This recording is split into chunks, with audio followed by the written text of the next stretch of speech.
What's going on YouTube? Dark World Mofo here, and we are here with another recorder. Bert from Team Foolish. Alright, cool, and we are here with... Name's Logan Rogers. And you just got 8th place with Dragon Rulers at the Akron, Ohio Regionals. So congratulations to you and getting your top 8. Do you have anything you want to say? First off, I want to thank the people I came with. They helped me. They came up here with me and helped me grab some few cards in the last minute. And actually, I didn't plan on being here, but decided to on the last minute, and certainly glad I did. Oh yeah, you have this gorgeous mat, the brand new Mecha Fandom Beast mat. Well, let's get right into the profile if you don't mind. Okay, so I'm running the pretty typical Dragon Ruler core. So it's, turn around here for you guys. It's 3 of each of the bigs.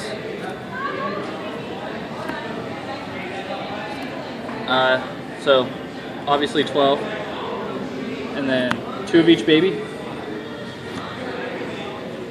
As you can see there. Yep. So that's the core of your Dragon Ruler deck. Obviously pretty straightforward.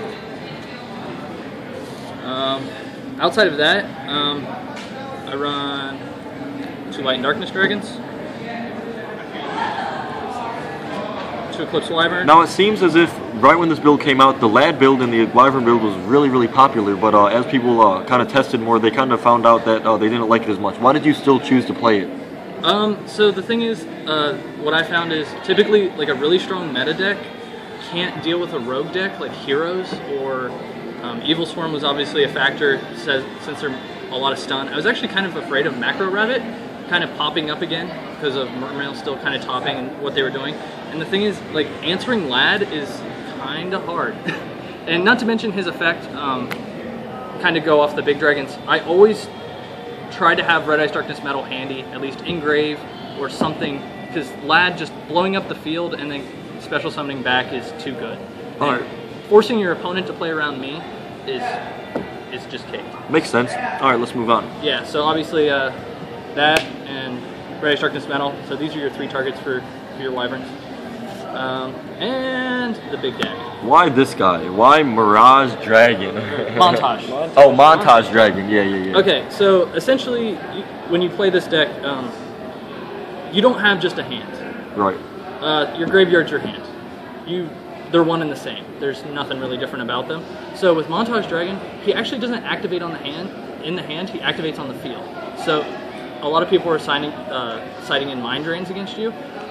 Well, if you you have 3 bigs in your hand, so they're each level 7s, so that's 21. It doesn't matter if they're in your hand or in the graveyard, you're going to use them exactly the same. Right. So, by playing Montage, I got a 6,200 beater for putting 3 cards on my graveyard that are just acting as an extension of my hand. So from there, obviously, I can banish, special summon, get both of their effects, net 2 cards to my hand again, rinse and repeat. Definitely. Also, since he's an Earth Dragon, you can search him off of this. Instead of going the typical baby or big, you can just search Montage and just get him straight to your hand. Alright, cool. Also, he's a Monster Reborn target with Ridox. Since all you need is another Earth monster, you can pitch these 2 together. If you have Red Eyes Darkness Metal in the grave, just special Red Eyes Darkness Metal back, special summon this back. Yeah, it's pretty powerful. The 3K butt is pretty big. On to the hand traps. I decided to main 1 Maxi, 1 Droll and Lock, and 1 Veiler. It seemed to work pretty well for me. That's good. I obviously had 2 more Maxis in the side and 1 more Veiler in the side. Yeah.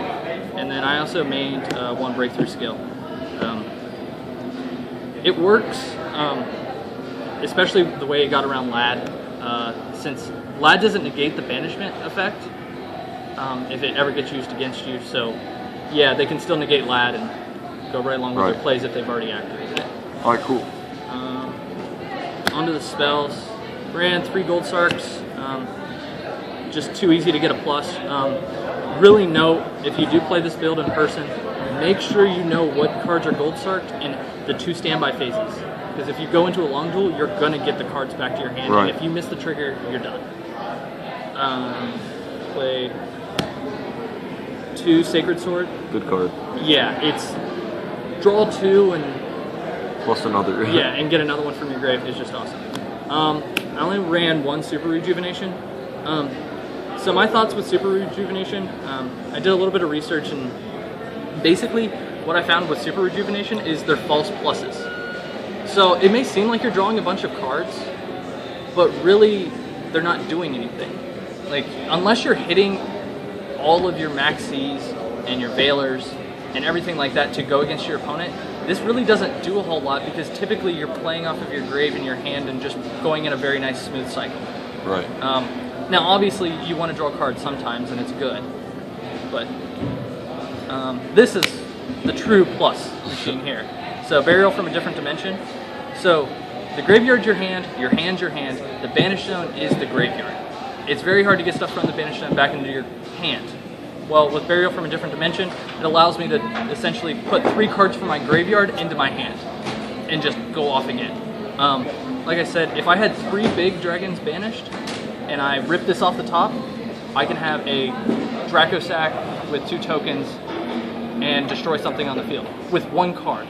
So late game, it's just devastating. All right, cool. Let's keep on moving. Yeah, 1 MST, 1 Heavy Storm, 1 Dark Hole, 1 Monster Reborn. Cool. Why did you choose the main Dark Hole? A lot of deck profiles are taking it out.